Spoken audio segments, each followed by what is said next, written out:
all so much for being here this morning, starting a little bit later on this Wednesday because of the Sewage and Water Board meeting that I had to preside over, which went into executive session and then also into a Board of Trustees meeting.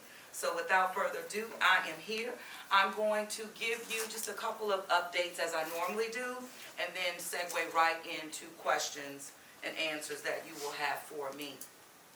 As I always start with, just a public safety overview.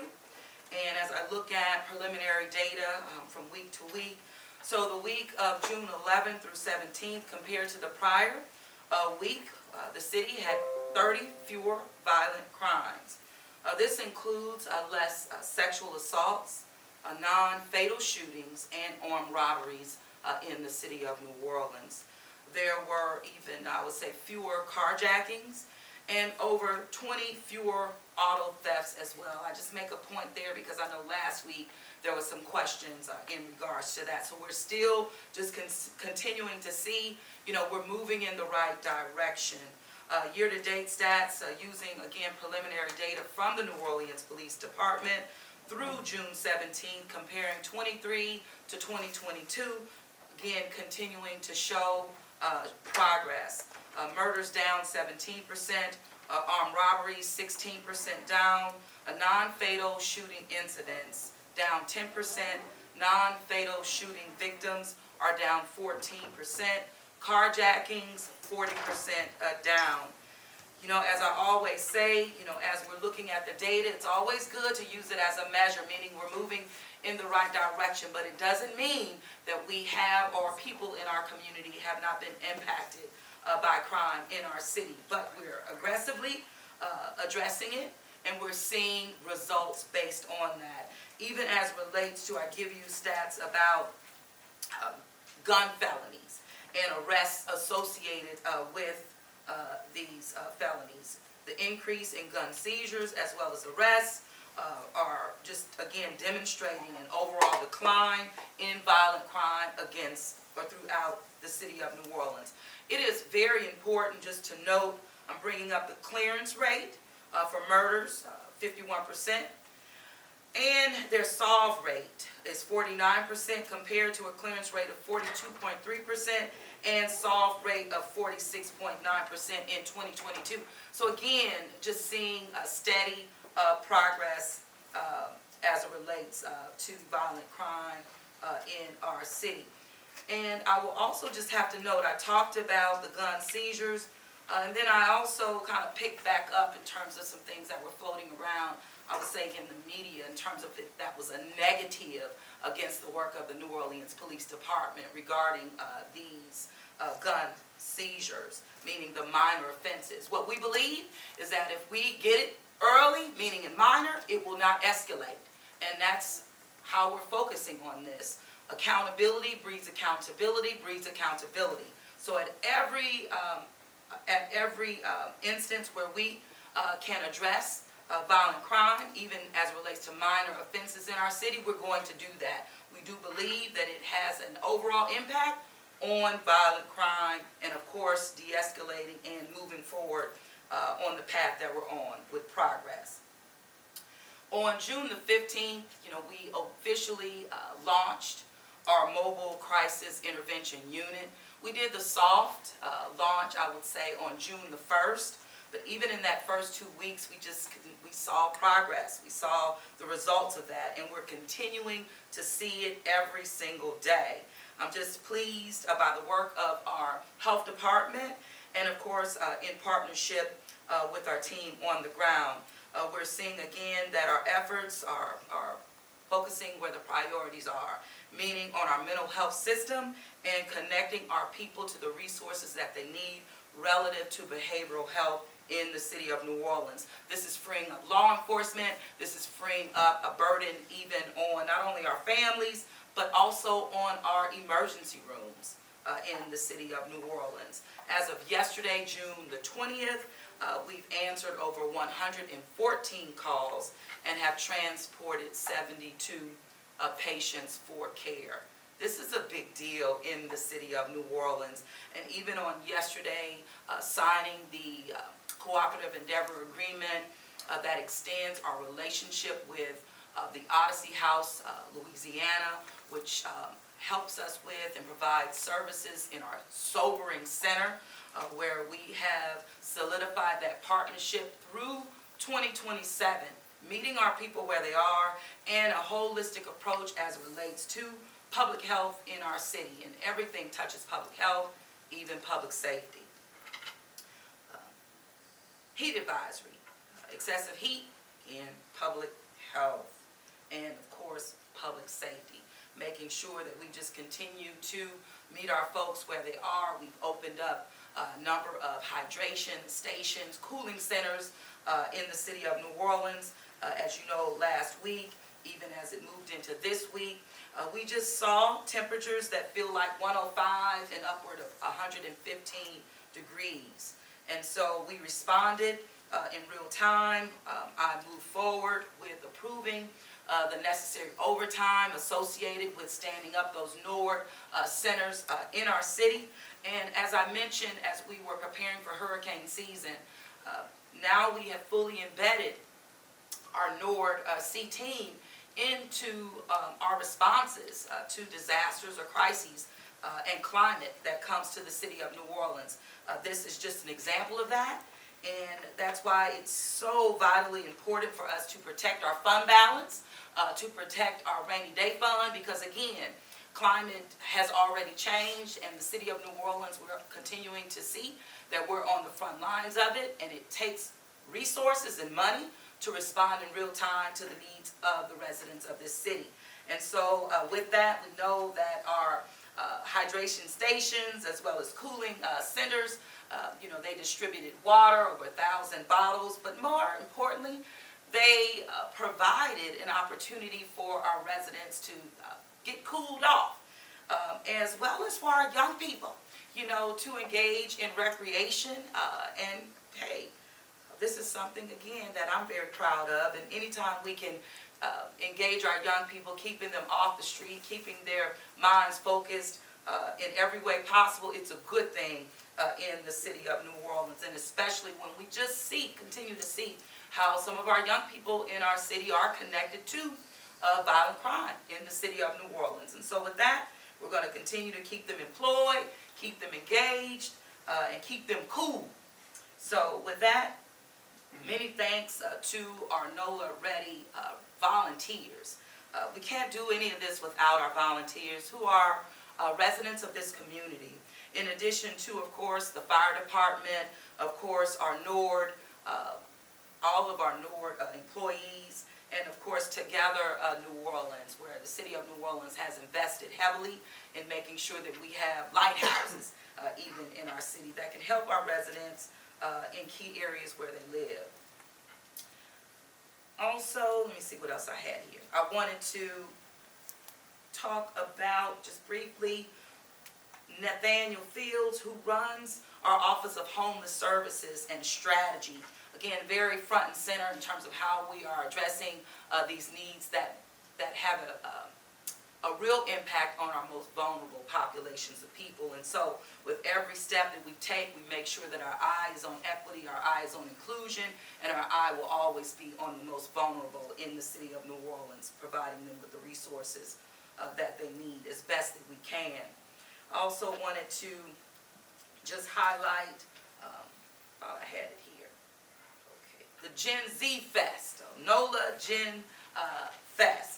This was again organized by young people in the city of New Orleans in partnership with the Mayor's Youth Advisory Council, along with NORD's Teen Council. This was planned by them, organized by them, and of course it brought over 600 of our young people out on the Lafitte Greenway this past weekend.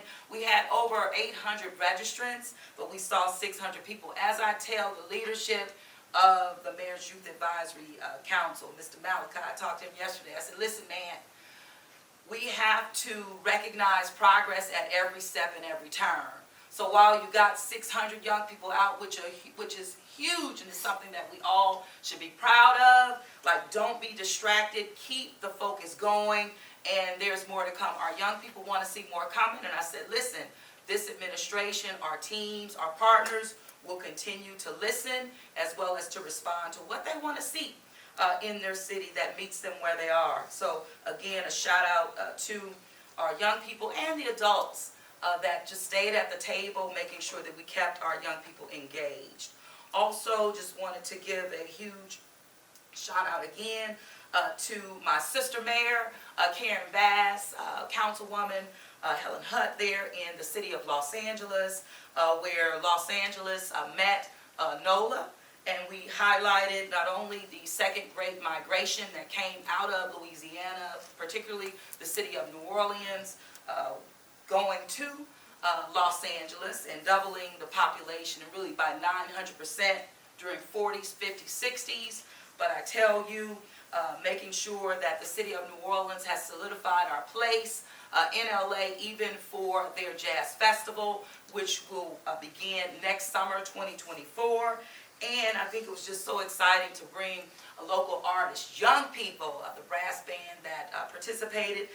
Many had never been on an airplane before. Many had never left the city of New Orleans before. But I tell you, they are not only appreciative, but experience is everything, and exposure is everything. And we're doing that, being very intentional in the city of New Orleans. And so with that, John, I'm going to turn it over to you, take some water, and answer questions. Starting with the advocate.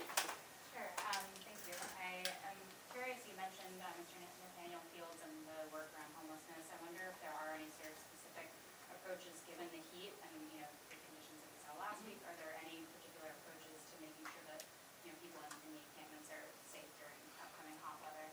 Sure. So the first, absolutely, it's what we do. The first is, again, being on the ground with our people, letting them know that the threats are real and the impacts of the threats, meaning due to heat. Giving them a place to get off the street, giving them a place to cool off. Those are efforts that are always underway in the city of New Orleans, whether it is extreme heat and or as it relates to freezing temperatures in the city. So these are strategies that we have in place, strategies that we deploy, and of course are always focused on improving housing accommodations for our most vulnerable people. And so we'll continue on that path.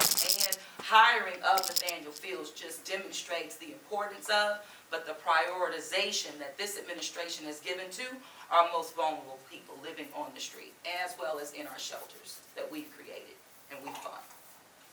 Fox 8 and the NWDSU.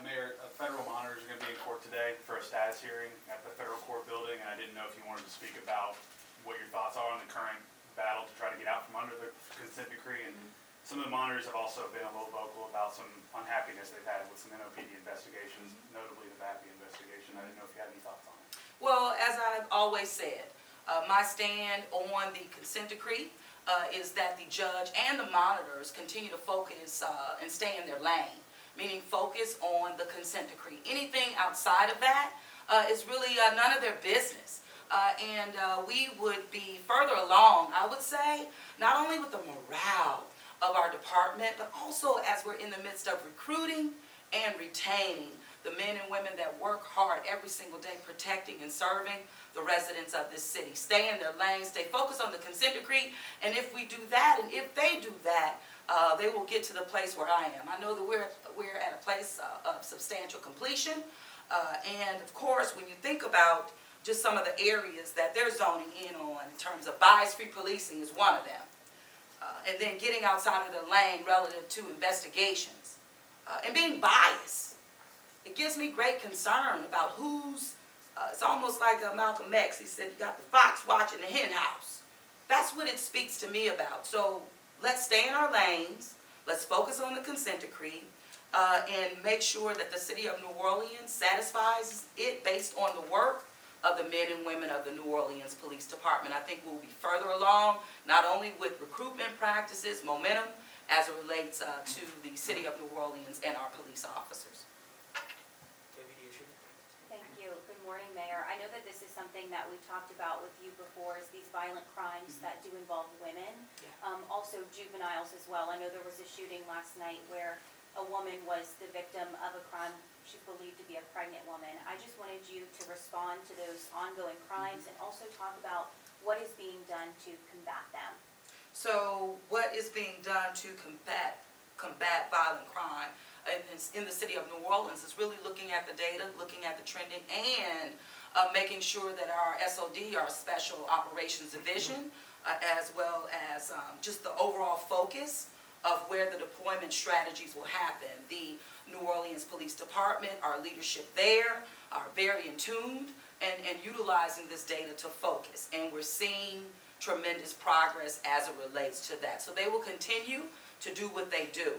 As it relates to women as well as juveniles being involved in these violent incidents in our city, it's what I've always said. These things are not random, what we're seeing. Also, the investigations are ongoing, so I'm not going to do anything that takes us away from solving and holding individuals accountable. Last night, definitely another incident, was a woman affiliated with, as well as a woman who is pregnant. What I do know, as I care most about, she's okay, and the baby is okay. Thank God for that. What I will also continue to focus on and say is that these things are not random. These things are tied to incidents that are occurring in our city, and that's why these investigations are so vitally important. I want to continue to speak to women in our community, girls in our community, relationships and the like. Some are in relationships that they don't know could cross the line in terms of violence, and then there's some that do know. But the impacts on life are real. And I will just say, lean on the services that the city of New Orleans continues to deploy and make available to women, as well as those who are aligned with domestic relationships and domestic violence in the city of New Orleans. WWL. Yeah, Mayor, I want to ask you about two things, police recruitment and the superintendent search. First, in terms of recruitment, New Orleans Police and Justice Foundation just reached the milestone of 1,750 applications filled out. They're on track to have about 4,000 applications in by the end of the year, but we're hearing that come the end of the year, New Orleans Police and Justice will not be involved in any recruitment at all. Can you talk about why the policy change there from the administration? And then what you would like to say about New Orleans Police and Justice Foundation and their 10-year history of 45,000 applications.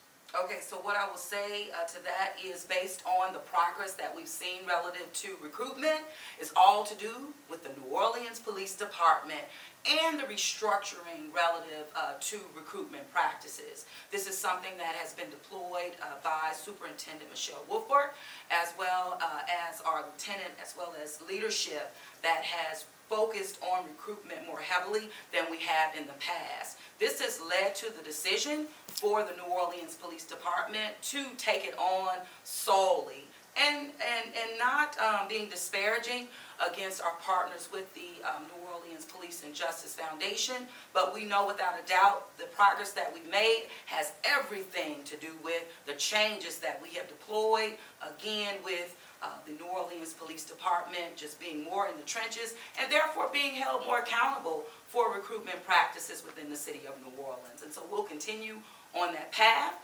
We have made great progress in communicating with Salesforce, one of our partners, in terms of our technological tools, in terms of managing our recruits and that process moving through. But every step of the way, it's been improvements deployed by the New Orleans Police Department. And in terms of the superintendent search, I think we've been a couple of weeks in now since the job description went out. Sure. Can you talk about, if you know, how many applications you've gotten for this job? And I think the application process ends this week. It does. It does. Can you talk a little bit about where we are and your comfort level with the number of applications that we're getting? So what I will say today in regards to that, because I do know that this phase of the process will be coming to completion the end of this week. And at that point, we do plan to give you a more a comprehensive, I would say, update in regards to how many respondents we've received and the like. So I'm going to hold that until then. What I can say is that things are moving steady. We are getting responses in, even as it relates to our current Superintendent Michelle Woodford. She has submitted all of her documentation as well relative to being a qualified candidate to continue to serve in this capacity. So I would just say I'm excited about the progress that we're making and the responses that we are getting that are steady, and I'm looking forward to giving you a more comprehensive update on Friday. Can you say, was there only one application from the NOPD and that was from? I can't speak to that, but I will plan to give you that comprehensive update by the end of the week. Leah, do you have a question? Carly with Axios? Hi, Mayor. The 50th anniversary of the Upstairs Lounge Fire is this weekend. Will you be attending any of the commemorative events? And is there anything you'd like to say to the LGBTQ community? Maybe how our city has changed in the past 50 years, especially in terms of their safety? Well, you know, I was one that gave the first even proclamation on this anniversary, but mainly what happened to our people. And may they continue to rest in peace. What I will say is that me, along with my administration, will continue to uplift policies, practices, procedures that speak to this city being a welcoming city.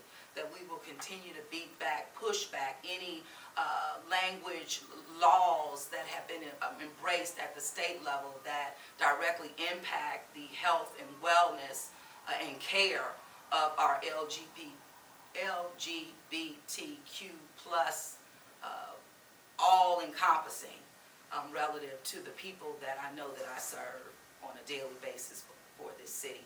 And of course, our visitors coming to the city of New Orleans as well. We're welcoming and will continue to be. And I hope that our folks that are part of this community can see that their city takes them seriously and we do value their contributions to society, not only in the city of New Orleans, not only in the state of Louisiana, but throughout the United States and global society. Let's say you had another question. One more question, Mayor. Since we're talking about crime and juveniles specifically, NOPD did confirm to us that, I believe it was last night, there was a man in Algiers who was taken into custody after he chased down his wife's vehicle that was allegedly stolen by 3 juveniles. He shot at one of those suspects, who was a 14-year-old. The man was taken into custody, again, trying to chase after his wife's vehicle. I just didn't know if you wanted to talk about the fact that, you know, some residents are showing the frustration enough to take matters into their own hands. Yeah, I hear that, but I tell you, don't do it. Don't take it into your own hands because it could mean life or death. And in some cases that we've seen in our community, we've seen death. This was something I brought up, I believe, at one of our briefings not too long ago. An individual had visited one of our districts saying that they were able to track where their vehicle was located after being stolen. They were told, listen, do not go, do not go. They did not listen. They approached the vehicle and where the individual was shot and killed. Leave it up to the experts, I will say, the men and women of the New Orleans Police Department that have been trained to officially address these types of incidents in the city of New Orleans. And I tell you, if residents want to take these things into their own hands, join the New Orleans Police Department. We're hiring. And you will be equipped with the best training in the United States of America. We can give you the tools. We can give you the force multipliers. We can meet you where you are with your frustration by giving you training to protect and serve the streets of the city of New Orleans. And we're hiring. So listen, that's my plea. Join the police department. Last Yeah, question. one question. Does the city have any update on Uptown Recycling? That's that company that's on Claiborne that is in receipt of the alleged stolen beans from the 504. Did the city sanction Uptown Recycling, shut it down or anything like that? Well, Uptown Recycling has not been shut down. What we're utilizing is an ordinance by request that my administration has put forth, working in partnership even with our councilwoman there, as well as Councilman Oliver Thomas, who chairs the Criminal Justice Committee for the New Orleans City Council. But we will be moving forward in that regard. I believe that we have the support that we need on the City Council, and any sanctions, fines, fees associated with that, we will deploy. And that's what I can give you right now. Is that the nuisance ordinance that you're referring to? That is disallowing the uptown recycling from just taking things, anybody coming off the street wanting to recycle. This is even something that was similar in place after Hurricane Katrina, that we had to deploy, and it did stop, I would say, the copper thieves and the like. We were experiencing that very heavily after Hurricane Katrina, but even still with our lighting in the city, we're still seeing that type of activity. So we believe that this will be a force multiplier with this ordinance coming into play and holding uptown recycling accountable. So it's not anybody can just show up with stuff? Not anyone could just show up off the street. You would have to, of course, show your credentials and the like, but you'll get with him and give him all the details associated with it. But that's where we are right now. Thank you, Mayor. And then also, I just wanted to say, I know that there was even some small talk about my visit to Korea. I want to say, we cannot be short-sighted in thinking about businesses, Korean businesses that are looking to do business in the United States of America, and the city of New Orleans puts us front and center. Being at the table with CEOs and presidents of Samsung, LG, Hyundai, Kia, of course, when we're talking about the issues with those vehicles in our city, being at the table, being able to talk directly with leadership, it's a big deal for the city of New Orleans. Even looking at LG from chemical to household, I wear this pin for a reason, NASA. It's in our backyard. This city, in terms of STEM, we're on the front edge, cutting edge of it, and it's something that we need to embrace and not look at negatively. World-class city, the city of New Orleans, and anytime we can bring business and industry and the need to diversify our economy is something that I'll always focus on as a priority. So with that, thank you so much. Thanks, Charlie.